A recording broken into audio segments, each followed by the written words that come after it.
Good morning, everyone. So we will be discussing today from the Animal Kingdom chapter. Okay. So as per the schedule that have been made, along which you will have to carry out your preparations for these days until we resume normal classes. For that, Animal Kingdom has been given, and Animal Kingdom, you can say, is the biggest chapter of the entire HS first year syllabus, and it is very important. In the entrances like NEET and all, as many as 7 to 8 questions are given from the Animal Kingdom chapter. So this chapter is very important, and you will have to read this chapter with a lot of memory power also, because there are many terms that you will have to learn. Okay, so we are going to start today with the general introduction of Animal Kingdom. In the next video we will enter inside the main chapter of the Animal Kingdom. Okay, so basically what is Animal Kingdom? Why are we talking about Animal Kingdom? What Animal Kingdom has to do with the how these classifications are made in the Animal Kingdom? These are the everything that we will discuss in this chapter. Okay, so see, there are as many as 15 lakh species approximately. There are 15 lakh species of animals present in the entire world. Near about approximately 15 lakh species are there. Okay, now I hope you understand what is species. In class 10, 9 you have studied about the species. Okay, the animals which are completely similar to one another, they are considered as a species. Okay, so what is species? You know that. Okay, now there are 15 lakh species. Now on the basis of what? On the basis of what you are saying this is a separate species, that is a separate species. Okay, you are different from me, I am different from you. Okay, now human and cow, they don't look similar.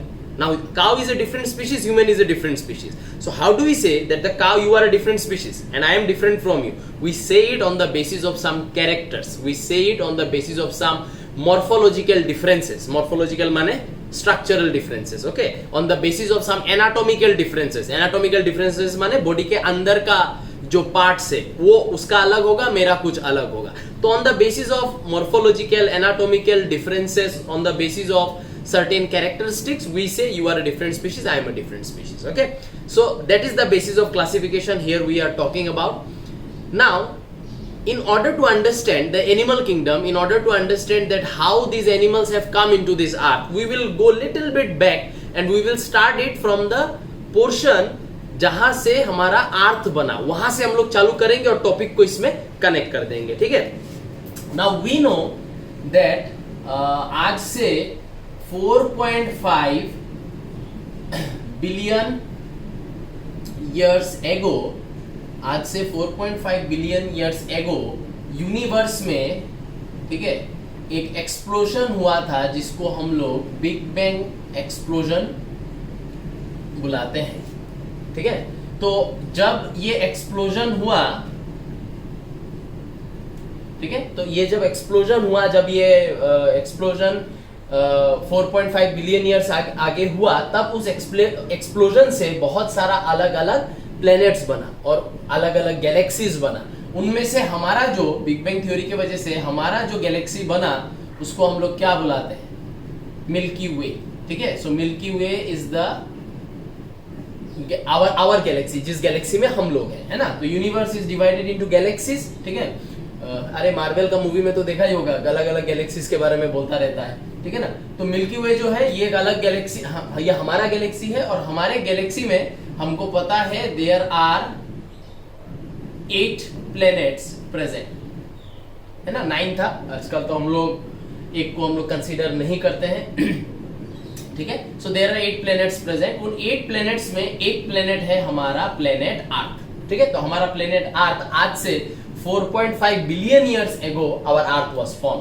Okay, so जब हमारा अर्थ form हुआ पहले तब हमारा अर्थ का nature क्या था, कैसा था हमारा अर्थ? क्या आज जैसा है वैसा था या कुछ अलग था? डेफिनेटली कुछ अलग था. क्या अलग था? जब हमारा अर्थ फॉर्म हुआ तो अर्थ का कुछ कंडीशंस था, जैसे कि अर्थ हमारा जो है वो था रिड्यूसिंग एटमॉस्फेयर का. दैट मीन्स हमारा जो प्रिमिटिव अर्थ है, जब वो अर्थ फॉर्म हुआ उस अर्थ में कोई ऑक्सीजन नहीं था. So under that circumstances, we know that the environment of that primitive earth will be what? Will be having a reducing atmosphere. So if earth has a reducing atmosphere, that means the earth does not has free oxygen. So without free oxygen, there was no ozone layer. Obviously we know that oxygen is responsible for the formation of ozone layer. No oxygen, no ozone layer. So if there is no ozone layer, that means the UV rays that comes from the sun, it directly entered inside the earth. So there was no ozone layer, hence UV rays could directly hit the earth, directly come to the earth. So there was also free emitting UV rays everywhere. Okay, as well as earth's temperature at that point of time was near about 800 degrees Celsius. So earth was extremely hot. Okay, and it was 800 degrees Celsius. Okay, there occurred volcanic eruptions. Okay, so there also occurred volcanic eruptions. Obviously the volcanic eruptions will happen because the earth's temperature is way too high. So when the temperature of the earth will be way too high, so the molten mass of the earth, it will come out in the form of volcanic eruptions. So there occurred volcanic eruptions. Okay, we know that when volcanic eruptions occur, it emits or it releases many gases from within the earth. From the earth's crust, many gases comes out.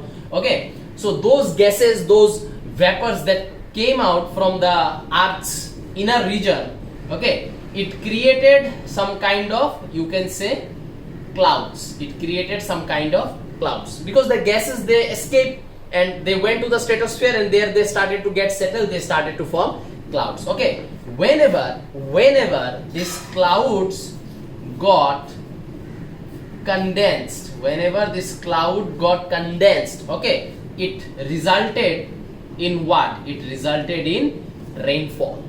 ठीक है, video को अच्छे से अगर कहीं पे भी अटक जाओ तो उसको रिवाइंड करके वापस देखना. हाँ, so due to the volcanic eruptions, many gases, fumes, it came out, it wanted to escape the earth. Okay, but because the earth is rotating like this, it has a gravitational pull, so it did not allow the gases to escape. It holded it in the stratosphere level. There these gases started to get compressed, it started to come in contact with one another, reaction occurred, the cloud became heavier, and it resulted in what? It resulted in rainfall. That rain, when it came and it touched the earth's surface was 800 degrees Celsius. The moment it touched the earth's surface, what happened? Those rain again become water vapor and again it went up. But जब बार बार ये rainfall होते रहेगा, क्योंकि ये phenomenon ऐसा होगा, cloud है, cloud से रेन हो रहा है, वो रेन आके अर्थ के सरफेस में जैसे ही गिर रहा है, अर्थ इज एक्सट्रीमली हॉट, क्या होगा? तुरंत वाटर वेपर बन के ऊपर चला जाएगा, फिर कंडेंस होगा, फिर गिरेगा रेन, फिर ऊपर चला गया, फिर कंडेंस होगा, फिर गिरेगा. ऐसा होते होते अर्थ का एटमॉस्फेयर धीरे धीरे क्या होगा? कमने लगेगा. This is something that we see in our home और नॉट. जब एक हॉट पैन होता है, उस हॉट पैन में तुम पहले पानी डालो, क्या होगा? वाटर वेपर उठेगा, फिर पानी डालो, फिर उठेगा, फिर पानी डालो, फिर उठेगा. बट 3-4 बार करने के बाद पेन का टेम्परेचर क्या होगा? धीरे धीरे कमने लगेगा कि नहीं? 3-4 बार करने के बाद एक टाइम ऐसा आएगा जब तुम पेन में पानी डाल रहे हो लेकिन वो वेपर बन के नहीं उठ रहा है. दैट मींस पेन का टेम्परेचर क्या हुआ? बार पानी गिरने की वजह से पेन का टेम्परेचर क्या हुआ? कम हो गया. तो ये रेनफॉल के वजह से हम लोग देखेंगे कि हमारा जो अर्थ है, अर्थ का जो टेम्परेचर है, वो gradually the temperature has fallen. ठीक है, and what was the temperature then or thereafter? It came down to 300 degrees Celsius. So when the temperature of the earth came down to 300 degrees Celsius, that was the time when the rainfall गिरता था, वो सारा water vapour होके नहीं जाता था. कुछ अर्थ का जो क्रेविसेस होगा, जैसे कि अर्थ ऐसा है, ठीक है ना, अर्थ ऐसा है. अभी अर्थ में कहीं पे तो ऐसा होगा ना, जहां पे थोड़ा सा डिप्रेशन होगा लाइक दिस, थोड़ा सा डिप्रेशन होगा लाइक दिस, ठीक है कि नहीं? तो जैसे ही रेन, यहाँ पे ये क्लाउड, ठीक है, क्लाउड से रेन गिरा, पहले गिरते ही वाटर वेपर होके वापस वहां चला जाता था. तो ऐसे करते धीरे अर्थ का टेम्परेचर क्या हो गया? नीचे आ गया, 300 पे आ गया. जब 300 पे आ गया, तब जब इन क्लाउड से रेनफॉल होता था, तब ये वाटर डायरेक्टली वाटर वेपर बन के ऊपर नहीं जाता था. ये वाटर क्या होता था? ये वाटर, ये सब जो क्रेविसेस है, ये क्रेविसेस माने डिप्रेशन, ये सब जो हमारा अर्थ का क्रेविसेस एंड डिप्रेशन है, इन डिप्रेशन में वो वाटर सेटल होना चालू हुआ. But the entire water body was kind of a boiling, जैसे कहीं पे लेक के जैसा कहीं पे आके जमा हो गया, वो पूरा का पूरा लेक बॉयल हो रहा है, कहीं कहीं पे थोड़ा बड़ा एरिया है वहां पे आके डिपॉजिट हो गया, ओशन बना, तो पूरा का पूरा ओशन बॉइलिंग है। तो इस तरीके का कंडीशन सेट हुआ। तो जब 300 डिग्री सेल्सियस में आया तब we have seen that there were some boiling water bodies. Clear? उसके बाद क्लाउड्स था, बहुत ज्यादा क्लाउड्स फॉर्मेशन होता था, तो क्लाउड्स फॉर्मेशन होगा, so this will also result in what? This will also result in lightning. जहां तहां लाइटनिंग गिरता था क्लाउड से आके, जहां तहां अर्थ में या अर्थ के सरफेस में जहां तहां लाइटनिंग स्ट्राइक करता था। ठीक है? So this was the condition of our primitive earth when our earth was form. These were the conditions. Okay, so where did we come now? We came to few conditions that you need to remember. ठीक है? What are the conditions? This is what you need to remember कि initially when the earth was form there was no such organisms present in the earth who used to emit oxygen from its body, who used to release oxygen from its body. Hence the temperature of the earth was very high, as well as there was no free oxygen, due to which the earth's atmosphere was a reducing one. Okay, so as it is a reducing atmosphere, no oxygen, no ozone layer, UV rays directly came into the earth. ठीक है? UV rays directly entered the earth. Okay, as well as the temperature was very high. Reducing atmosphere, the temperature will be high. Okay, the temperature was very high. Due to this high temperature, volcanic eruptions took place, so many gases वगैरह came out along with that lava, molten mass. Okay, clouds were formed, clouds got condensed, rainfall occurred, as well as because there was too much of cloud, hence there was also some kind of lightning which frequently struck the earth's surface. Okay, rain हुआ, उसके वजह से temperature नीचे आया। एक time ऐसा आया जब हमारे पास वाटर बॉडीज बनना चालू हुआ, लेकिन वो पूरा का पूरा वाटर बॉडीज एक बॉइलिंग वाटर बॉडी के जैसा था। So under this conditions, whatever we have discussed, under this conditions, okay, तो यहाँ पे जो मैंने अभी तक बोला है, आई होप यू अंडरस्टूड। अगर तुम लोग को नोट्स बनाना है तो पॉज करके तुम लोग बना सकते हो, ठीक है ना? So now I will go to the next part, that under this condition फिर क्या हुआ? ठीक है?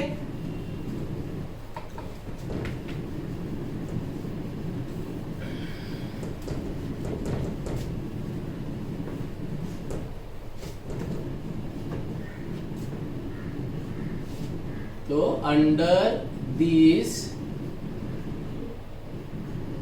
conditions, ठीक है? So under this condition what happened? Under this condition we have seen that there were some free atoms, ठीक है, like carbon, hydrogen, nitrogen, like that. There were some free atoms, and those free atoms, they got fused, or you can say that those free atoms reacted with one another, and due to that reaction it resulted in the formation of some simple inorganic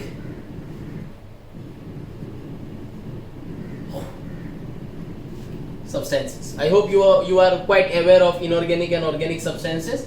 Okay, so simple inorganic substances were formed. Now same conditions resulted also in the fusion of these simple inorganic substances with one another, and that result in the formation of complex inorganic substances. Similarly, the complex inorganic substances also fused, and it gave rise to some simple organic substances like CH4, like that. तो इस तरीके का कुछ simple organic substances form होना चालू हुआ. Same simple organic substances were also fused to form complex organic substances. So when I come down to complex organic substances, what are these complex organic substances? These complex organic substances were carbohydrates, ठीक है? They were some proteins, okay? They were some nucleic acid तुम लोगों ने पढ़ा होगा, DNA, RNA, is not it? As well as there were some lipids. So these were the complex organic substances which was formed in the boiling water bodies, now you will have to remember this, that this fusion, where did it took place? It took place in the primitive ocean, and that primitive ocean was a boiling water body, okay? As well as those conditions जो मैंने अभी रब कर दिया, reducing atmosphere, UV rays direct आया, lightning direct गिरा, temperature was high. This condition has led to this. Those condition made the fusion of free atoms to form this, made the fusion of this to make this. In this way, complex organic substances were formed in that boiling water bodies. Okay? Now, this complex organic substances जो मैंने यहाँ पे लिखा है, these complex organic substances, they got fused with one another, and that fusion gave rise to the first cell. This fusion of these complex organic substances gave rise to the first living cell in this earth. And what was that living cell called? The first living cell in the earth, it is called as protocell. Okay, proto माने primitive cell, so it's called as protocell. Okay, so protocell means primitive cell, सबसे पुराना cell, सबसे पहला cell जो इस दुनिया में create हुआ. फिर ये प्रोटोसेल क्या किया? ये प्रोटोसेल evolved. See, there is a continuous चाहत of evolution in an organism. There is a continuous need of evolving for any kind of organism. आज से शायद 2000-3000 years पहले हम लोग शायद ऐसे नहीं दिखते थे, हमारे बॉडी में शायद बाल थोड़ा ज्यादा था. आज से 2000-3000 साल बाद हमारे बॉडी में हेयर्स का अमाउंट काफी कम हो गया है. तो ये है process of evolution. Evolutionary processes are very long, हम लोग एक लाइफ में उसको नहीं देख सकते हैं. ठीक है ना?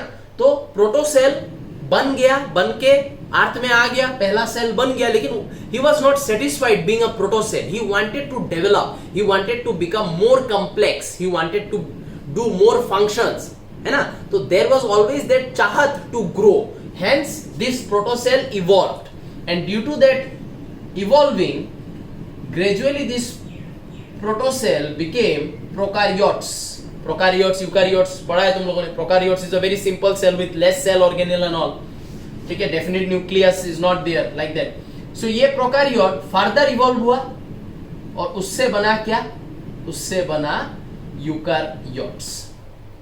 ठीक है, अब यूकैरियोट्स बनने के बाद, ठीक है ना, कुछ यूकैरियोट्स प्लांट के साइड में चला गया. कोई सोचा नहीं हम लोग प्लांट वगैरह बनेंगे, कोई सोचा हम लोग बैक्टीरिया बनेंगे, कोई सोचा हम लोग फंजाई बनेंगे, कोई सोचा हम लोग प्रोटिस्टा बनेंगे. ऐसे मतलब आफ्टर द यूकैरियोट का लेवल जब आया, उसके बाद द सेल्स हैव डिसाइडेड कि हमको मतलब किस तरफ जाना है. उसके बाद से इवोल्यूशन बहुत ज्यादा डाइवर्ज हो गया.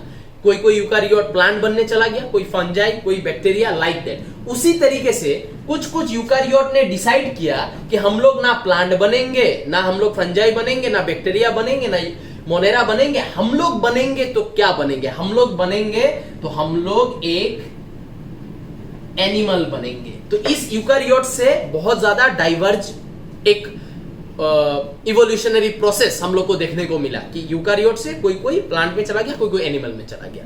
तो अब जो ये एनिमल में आया है, ठीक है, यूकैरियोट जो कुछ सोचा यूकैरियोट्स ने कि नहीं हम लोग एनिमल्स बनेंगे. ठीक है ना? तो वो एनिमल बनने का प्रोसेस में कौन सा ऑर्गेनिज्म आया, ठीक है, कौन सा ऑर्गेनिज्म इवोल्यूशन किया, उस बेसिस पे हम लोग एनिमल किंगडम को क्लासिफाई करते हैं. ठीक है ना? तो this is the direction of animal kingdom that I have explain to you till now, कि कैसे इस दुनिया में एनिमल आया तो कैसे आया. ठीक है, या एनिमल किंगडम जो हम लोग बोलते हैं, ये एनिमल किंगडम आया तो कैसे आया. ठीक है, basis of classification I hope तुम लोग को पता है. ठीक है, तुम लोग पोस्ट करके नोट्स बना सकते हो. ठीक है, बेसिस ऑफ क्लासिफिकेशन जो है, बेसिस ऑफ क्लासिफिकेशन में हम लोग को मिलेगा कि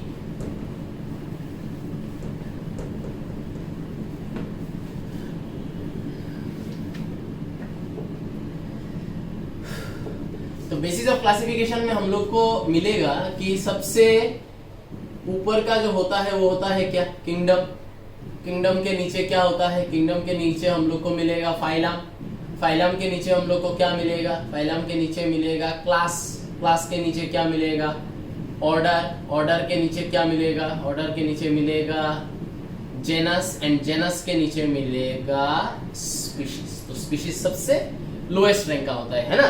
तो अभी हम लोगों ने जो देखा वो ये देखा कि हमारा जो प्रोटोसेल था वो प्रोटोसेल ने क्या किया, वो पहले प्रोटोसेल बना प्रोकारियोट्स, ठीक है, प्रोकारियोट से, फिर प्रोकारियोट से he was not satisfied, he wanted to become more complex, he wanted to become more functional, ठीक है, तो it became what, it became eukaryote. And फिर मैंने बोला कि यूकारियोट से हमारा एक बहुत सारा लाइंस बना, प्लांट, बैक्टीरिया, मोनेरा, ऐसे, तो उसी तरीके से हमारा एक लाइन बना जिसको हम लोग क्या बुलाते हैं, जिसको हम लोग बुलाते हैं एनिमल किंगडम, ठीक है। यूकारियोट से एक लाइन एनिमल किंगडम के तरफ आ गया, ठीक है।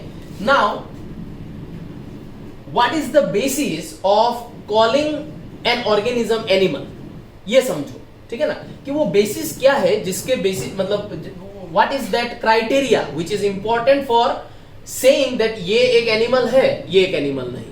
वो क्राइटेरिया क्या है, देखो, वो क्राइटेरिया ये है कि अगर हम लोग किसी भी ऑर्गेनिज्म को एनिमल बोलते हैं तो वो organism should show what, that organism should show holozoic mode of nutrition. Clear? तो this is the most important point कि अगर किसी को हम लोग एनिमल बोलते हैं तो उसको एनिमल हम लोग किस बेसिस पे बुलाएंगे, कोई तो एक कारण होगा, कोई एक बेसिस होगा। क्या बेसिस है जिसके बेसिस पे हम लोग बोलेंगे कि तुम एनिमल हो, तुम नहीं हो? वो है holozoic mode of nutrition. What is holozoic mode of nutrition? अगर एक एनिमल डायरेक्टली सॉलिड फूड खाता है और अपने अंदर उस सॉलिड फूड को डाइजेस्ट करने का एबिलिटी रखता है, उसको हम लोग होलोजोइक मोड ऑफ न्यूट्रिशन बोलते हैं, ठीक है। So an organism that can directly, ये ऑर्गेनिज्म है ना, ORG लिखा है, that can directly ingest the solid food and digest it within itself, ठीक है, या within its body, या digest it with in its body, body के अंदर ही उस चीज को डाइजेस्ट कर पाने का जो एबिलिटी है उसको हम लोग होलोजोइक मोड ऑफ न्यूट्रिशन बोलते हैं। नाउ देखो, यहां से तुम लोग कनेक्ट कर सकते हो कि why bacteria is not called as a animal, bacteria को हम लोग एनिमल क्यों नहीं बोलते हैं, ठीक है। तो ये भी तुम लोग यहां से जान सकते हो कि, ठीक है। तो कभी कभी ऐसा होता है कि नहीं, हम लोग पकड़ लो खाना खाने का जो खाना हम लोग को दिया गया वो इतना ढंग का नहीं बना, तो हम लोग क्या करते हैं, उस खाने को पॉलीथीन के अंदर बंद कर देते हैं, पॉलीथीन को बंद करके, मतलब पॉलीथीन के अंदर बंद कर देते हैं, पॉलीथीन के अंदर डाल देते हैं, डाल के पॉलीथीन को बंद करते हैं, बंद करके कहीं पे रख देते हैं। 2-3 दिन बाद जब उस पॉलीथीन को हम लोग खोलेंगे तो उसके अंदर में हम लोग को क्या देखने को मिलेगा, हम लोग को देखने को मिलेगा कि अंदर में जो सॉलिड फूड है वो थोड़ा सा लिक्विड टाइप बन चुका है ना, एज वेल एज एक बहुत ही खराब स्मेल एक आ रहा है उससे। ये कैसे हुआ? जब हम लोगों ने वो अनवांटेड या अनडिजायरेबल फूड जो हम लोग को पसंद नहीं, उसको जैसे पॉलीथीन के अंदर हम लोगों ने डाला तो उस फूड के साथ कुछ बैक्टीरिया भी चला गया। समझ में आया? और बैक्टीरिया कैसे खाना खाता है? बैक्टीरिया ऐसे खाना खाता है, ये बैक्टीरिया है, ठीक है, ये है एक सॉलिड फूड, ठीक है। So this is a solid food. Now how this bacteria will ingest this solid food? Bacteria अपने बॉडी से बाहर के तरफ रिलीज करता है क्या? कुछ एंजाइम्स। पॉइंट को समझो, बैक्टीरिया अपने बॉडी के अंदर से कुछ एंजाइम्स को रिलीज करता है, वो एंजाइम्स बैक्टीरिया के बॉडी से निकल के आएगा, आके ये enzyme will act on this solid food and this enzymes that has been released by the bacteria is going to convert some portion of solid food into the liquid form, or I can also write into the simplest form, liquid form या simplest form में convert कर देगा ये enzyme इस solid food का part को, और फिर ये बैक्टीरिया इस लिक्विड फॉर्म को अपने बॉडी के अंदर एब्जॉर्ब करेगा, करके अपना जो भी न्यूट्रिशनल रिक्वायरमेंट है उसको पूरा करेगा। समझ में आया? इसलिए आज हम लोग इस बैक्टीरिया को एनिमल बुला सकेंगे या नहीं सकेंगे? नहीं सकेंगे। क्यों? क्योंकि ये बैक्टीरिया डायरेक्ट सॉलिड फूड नहीं खा पा रहा है। ये बैक्टीरिया अपने बॉडी से एंजाइम रिलीज करता है, बाहर फूड को डाइजेस्ट करता है, लिक्विड फॉर्म में लाता है, सिंपलेस्ट फॉर्म में लाता है, फिर अपने बॉडी के अंदर एब्जॉर्ब करता है, करके अपना न्यूट्रिशनल रिक्वायरमेंट पूरा करता है। क्या हम लोग ऐसे करते हैं? नहीं, हम लोग एनिमल क्यों कैसे हैं? मुंह से हम लोग डायरेक्ट सॉलिड फूड खाते हैं, और हमारा सिस्टम ऐसा बना हुआ है कि हमारे सिस्टम के अंदर वो सॉलिड फूड को कन्वर्ट किया जाएगा, तोड़ा जाएगा, तोड़ के हम लोग उससे न्यूट्रिशन ले लेंगे. So animal, those who have the ability of directly ingesting solid food and digesting it within their system, that those organisms are called as animals. ठीक है, जो ये लोग नहीं कर पाएगा वो एनिमल नहीं है. तो आज बैक्टीरिया एनिमल नहीं है, ठीक है, बिकॉज बैक्टीरिया में होलोजोइक मोड ऑफ न्यूट्रिशन करने का एबिलिटी नहीं है. ठीक है, ये समझ में आया? अच्छा, ये है एक criteria to call an organism as animal. इसके साथ साथ और दो क्राइटेरिया है. एक है लोकोमोशन.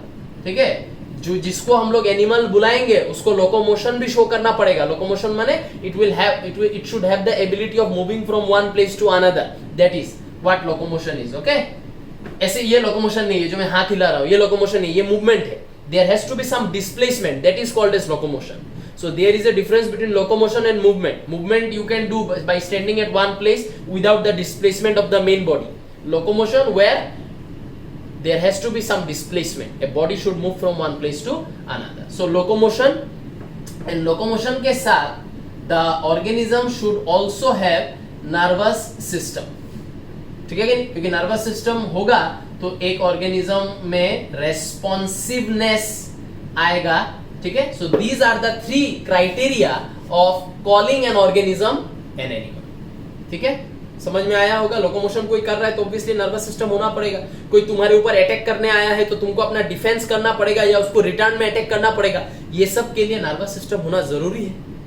कोई अटैक करने आया, तुमको भागना है तो समझना पड़ेगा कि कोई अटैक करने आया, मुझे भागना है, तो responsiveness has to be there. But point number, these two points are, you can say, sidekick. ठीक है, main point of considering who is animal and who is not is holozoic mode of nutrition. This is the main important point. ठीक है, बाकी वो दोनों side kick type का है. मतलब इतना, मतलब किसी किसी में ये शायद नहीं भी हो सकता है, लेकिन उसमें अगर होलोजोइक मोड ऑफ न्यूट्रिशन है तो हम लोग उसको एनिमल बोल देंगे. ठीक है, समझ में आया? यहां तक आई होप क्लियर है. ठीक है, अभी हम लोग वापस से थोड़ा सा उसी पार्ट में जाएंगे कि यूकारियोट्स ने ऐसा क्या किया कि जिसके वजह से वो एनिमल के तरफ आने लगा. यहाँ पे मैंने तुम लोग को ये समझाया कि एनिमल होने के लिए क्या होना जरूरी है. ठीक है, तो ये मैं मिटा रहा हूं, तुम लोग पॉज करके नोट्स बना सकते हो. ठीक है,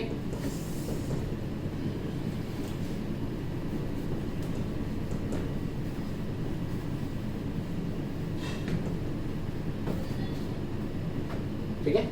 अब देखो, हम लोग ने कहा छोड़ा था कि मैंने बोला था यूकारियोट्स बना और फिर यूकारियोट्स से हम लोग का एनिमल किंगडम के तरफ आ गया. फिर मैंने बोला कि एनिमल किंगडम के तरफ आया माने कुछ कुछ ऑर्गेनिजम्स को हम लोग एनिमल कंसीडर करना चालू कर रहे हैं. क्या बेसिस है जिस बेसिस के ऊपर हम लोग किसी को एक एनिमल बुलाएंगे, वो समझाया. ठीक है, अब ये जो यूकारियोट्स है, ये eukaryotes can be a unicellular organism. ठीक है, चाहत का कमी कभी जाता नहीं है. You always want to grow, you always want to evolve, you always want to bring out the better version of yourself. That is always have, मतलब इवोल्यूशन का मूल मंत्र यही है कि एक ऑर्गेनिज्म कभी भी अपना ऑर्गेनाइजेशन से, अपना बॉडी का ऑर्गेनाइजेशन से, अपना एक्टिविटीज से वो सेटिस्फाइड नहीं होता. उसको और चाहिए, और बढ़ना है, और इवॉल्व होना है, और बेटर होना है, लाइक दैट. तो ये यूकारियोट जब बना तो वो यूनिसेलुलर ऑर्गेनिजम्स हो सकता है. ठीक है, तो एनिमल में अगर तुम लोग पूछो कि सर एनिमल में यूनिसेलुलर ऑर्गेनिज्म का कुछ एग्जांपल हम लोग को दीजिए, मतलब तो हम लोग उस क्या बुला सकते हैं? एमीबा, ठीक है, प्लाज्मोडियम. ठीक है, ये एमीबा, प्लाज्मोडियम, ये सब जो है, ठीक है, इन सब को हम लोग कलेक्टिवली क्या बुलाते हैं? Collectively they are called as protozoans. So protozoans you can consider as an example of unicellular animal. ठीक है, unicellular animal, eukaryotic unicellular animal में इसको कंसीडर कर सकते हो. ठीक है, तो इवोल्यूशन का चाहत तो कभी कमा नहीं है ना. एमीबा तुम लोगों ने पढ़ा होगा. How does amoeba looks like? एक इस तरीके का बॉडी है, अंदर में फूड वैक्यूल है. जैसे ही वो फूड को देखता है, वो क्या करता है? अपना बॉडी को ऐसे ऐसे ऐसे ऐसे ऐसे करता है, करके धीरे धीरे ये क्या करेगा? ये जो फूड है, इस फूड को वो एब्जॉर्ब कर लेगा, इस फूड को वो अपने बॉडी के अंदर ले लेगा, और बॉडी के अंदर लेने के बाद ये जो फूड वैक्यूल है उसके अंदर इसको डाइजेस्ट कर लेगा. तो एमीबा के पास क्या है? एबिलिटी है कि नहीं कि एक छोटा सा फूड का पार्टिकल, सॉलिड फूड पार्टिकल को, ठीक है, डायरेक्टली वो क्या कर रहा है? एनगल्फ कर रहा है, करके अपने फूड वैक्यूल के अंदर लाके उसको डाइजेस्ट कर रहा है. Animal, holozoic mode of nutrition. तो चाहत कभी कमा नहीं इवोल्यूशन होने का। फिर कुछ यूनिसेलुलर ऑर्गेनिज्म ने सोचा कि हम लोग और इवॉल्व होंगे, ठीक है, हम लोग अपना इवोल्यूशन को कंटिन्यू रखेंगे, हम लोग और इवॉल्व होंगे, ठीक है ना। तो और इवॉल्व होंगे तो हम लोग अभी क्या बनेंगे, हम लोगों का यूनिसेलुलर लेवल पे रह के we are not satisfied, we want to go ahead. तो ये लोग क्या बना, ये लोग बना मल्टी सेलुलर ऑर्गेनिजम्स, ठीक है। और तुम लोग को जो एनिमल किंगडम पढ़ना है वो मल्टी सेलुलर ऑर्गेनिज्म से पढ़ना है। तुम लोगों का एनिमल किंगडम में प्रोटोजोआन्स के बारे में तुम लोग को अभी नहीं पढ़ना है, ये तुम लोग को हायर स्टडीज में मिलेगा।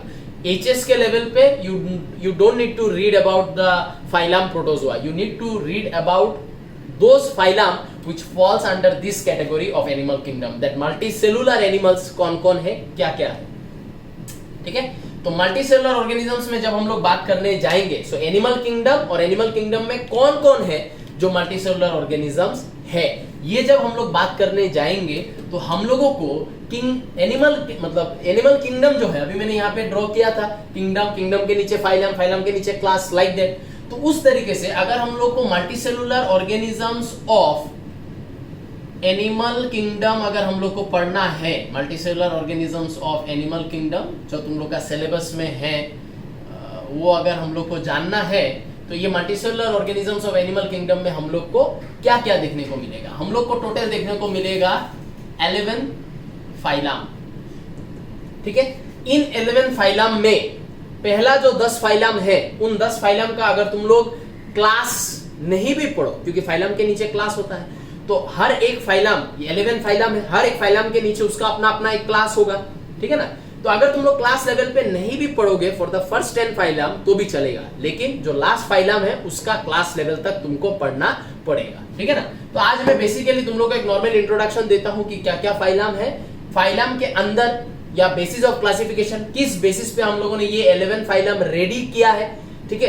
क्यों एक फाइलम दूसरे फाइलम से अलग किया गया है, क्यों कुछ ऑर्गेनिजम्स को हम लोगों ने फाइलम 1 में डाला, क्यों कुछ ऑर्गेनिजम्स को फाइलम 2 में डाला, क्यों कुछ को 3 में डाला, क्यों कुछ को 4 में डाला, क्यों, why, what is that basis कि हम लोग ये अलग अलग कर रहे हैं, वो हम लोग नेक्स्ट क्लास में डिस्कस करेंगे, ठीक है। सो टोटल 11 फाइलम है। इस 11 फाइलम में जो पहला फाइलम है उसको हम लोग क्या बुलाते हैं, उसको हम लोग बुलाते हैं फाइलम स्पोंजेस, या फिर इसको हम लोग बुलाते हैं फाइलम पोरीफेरा। ये है पहला फाइलम, ठीक है। सेकंड फाइलम जो है उसको हम लोग बुलाते हैं सिलेंटेरेटा, और you can also call it as Cnidaria. तीसरा जो फाइलम है उसको हम लोग बुलाते हैं फाइलम टिनोफोरा, या you can also call it as phylum Acnidaria. चौथा फाइलम प्लेटीहेल्मिन्थ्स, ठीक है, ठीक है, प्लेटीहेल्मिन्थ्स, और these organisms are also called as flatworms, ठीक है। फाइलम नेक्स्ट हम लोग को मिलेगा एस्केलमिन्थ्स, ठीक है, और they are also called as round worms, ठीक है। 6 नंबर 6 में हम लोग को मिलेगा फाइलम क्या, एनेलिडा। 7 में हम लोग को मिलेगा फाइलम आर्थ्रोपोडा। 8 में मिलेगा फाइलम मोलास्का। 9 में मिलेगा फाइलम इकाइनोडर्माटा, ठीक है। 10 में मिलेगा फाइलम हेमिकॉर्डाटा, एंड 11 में मिलेगा फाइलम कॉर्डाटा, ठीक है। So these are your 11 phylums that I am talking about, ठीक है। तो हर एक फाइलम देखो, एनिमल किंगडम के अंदर में there are total 12 phylum present, लेकिन ये जो प्रोटोजोआन है फाइलम नंबर 1, वो मैंने बोला कि अभी तुम लोग का सिलेबस में ये नहीं है, ये हायर स्टडीज में तुम लोग को मिलेगा, यहाँ पे जरूरत नहीं और एंट्रेंस में भी नहीं आता है, तो इसलिए मैं नहीं पढ़ा रहा हूँ, ठीक है। 11 फाइलम जो हम लोग को पढ़ना है वो है ये, नाम याद करना पड़ेगा सब। और ये जो 11 फाइलम है, इन 11 फाइलम में ये जो 1 से लेके 10 तक है, ये हम लोग को सिर्फ फाइलम लेवल तक पढ़ना है, ठीक है। अभी बीच बीच में कोई किसी का इंपॉर्टेंट क्लास वगैरह डिस्कस करना है तो मैं कर दूंगा, वो अलग अलग अलग बात है, ठीक है ना। वो entrance point of view, AIIMS, JIPMER, अगर ये सब बड़ा बड़ा एंट्रेंसेस को अगर तुम टारगेट कर रहे हो, बड़ा बड़ा मेडिकल कॉलेज में पढ़ने का अगर मन है, तो इन 10 फाइलम का भी क्लासिफिकेशन को थोड़ा सा पढ़ना जरूरी है, ठीक है। तो ये 10 फाइलम का क्लासिफिकेशन, दैट मीन्स फाइलम के अंदर में क्लास होता है तो क्लास तक तुमको पढ़ना है। लेकिन ये जो लास्ट वाला फाइलम है, फाइलम कॉर्डाटा, जिसके अंदर हम लोग भी है, humans, we are also under this phylum chordata, तो फाइलम कॉर्डाटा का क्लास लेवल तक पढ़ना बहुत जरूरी है, ठीक है, क्योंकि फाइलम कॉर्डाटा में क्लास लेवल से क्वेश्चंस आता है और सिलेबस में ये डिस्टिंक्टली मेंशन्ड है, ठीक है। तो ये है हमारा एनिमल किंगडम, जिसको हम लोग को पढ़ना है। नेक्स्ट क्लास में, जो नेक्स्ट क्लास का वीडियो मैं अपलोड करूंगा, उसमें हम लोग ये पढ़ेंगे कि मैंने क्या बोला, कितना एनिमल है, near about 15 lakh species of animals are there and those 15 lakh species of animal are under this phylums. यही 11 फाइलम के अंदर होगा वो स्पीशीज।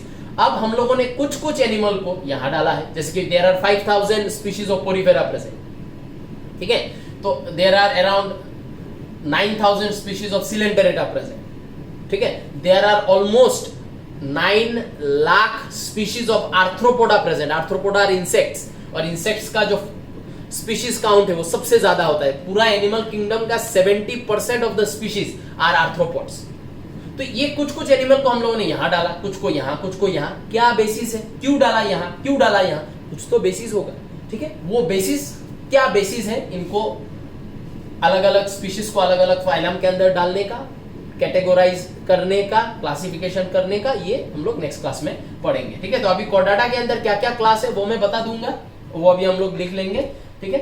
अनदर थिंग जो तुम लोग को एनिमल किंगडम पढ़ने में जो दिमाग यूज करना है वो ये है, एक फाइलम से जब हम लोग नेक्स्ट फाइलम में जाएंगे तो ये ऑब्वियस है कि जो अभी मैंने तुम लोग को पढ़ाया, everything that came into the earth is due to the process of evolution, है ना। यूनिसेलुलर ऑर्गेनिज्म मल्टीसेलुलर बना, ये सब मल्टीसेलुलर है, तो यूनिसेलुलर मल्टीसेलुलर बना, इवॉल्व हुआ, ठीक है। मल्टीसेलुलर जब बना तो पहला फाइलम क्या बना, स्पोंजेस बना।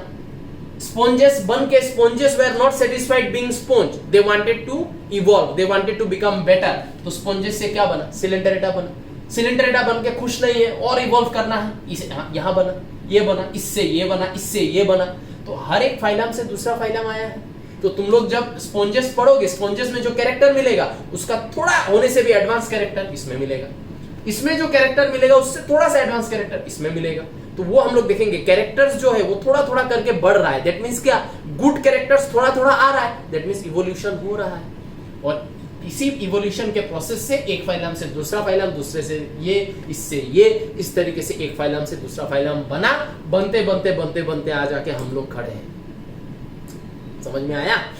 तो ये प्रोसेस बहुत लंबा प्रोसेस है, ठीक है ना। ऑलमोस्ट 4.5 मिलियन ईयर्स पहले आर्थ बना, और उस आर्थ में जो प्रोटोसेल बना, जब तुम लोग नोट बनाओगे तो प्रोटोसेल के साइड में तुम लोग लिख के रख सकते हो कि प्रोटोसेल वाज फॉर्म्ड, या पहला लाइफ इस आर्थ में फॉर्म हुआ 4 बिलियन ईयर्स एगो, माने 500 मिलियन ईयर्स बाद, अर्थ के फॉर्मेशन का 500 मिलियन ईयर्स बाद अर्थ फॉर्म हुआ 4.5 बिलियन ईयर्स एगो, उससे 500 मिलियन ईयर्स माइनस कर दो तो 4 बिलियन ईयर्स एगो प्रोटोसेल बना था, और उस प्रोटोसेल से आ जाके हम लोग खड़े हैं आफ्टर 4 बिलियन ईयर्स। तो प्रोटोसेल को ह्यूमन बनने में मतलब कितना टाइम लगा सोचो, मतलब ह्यूमन तो हम लोग और आगे ही बने हैं, लेकिन बोल रहा हूं जस्ट इन केस आज हम लोग यहाँ पे खड़े हैं, कहां से आए हैं, प्रोटोसेल से आए हैं, वो प्रोटोसेल इवॉल्व कर करके आज हम हैं।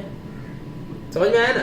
तो अब हम लोग देख लेते हैं कि ये जो फाइलम कॉर्डाटा है उसमें क्या क्या क्लासेस हम लोग को पढ़ना पड़ेगा, तो इसका तुम लोग नोट बना लेना, ठीक है।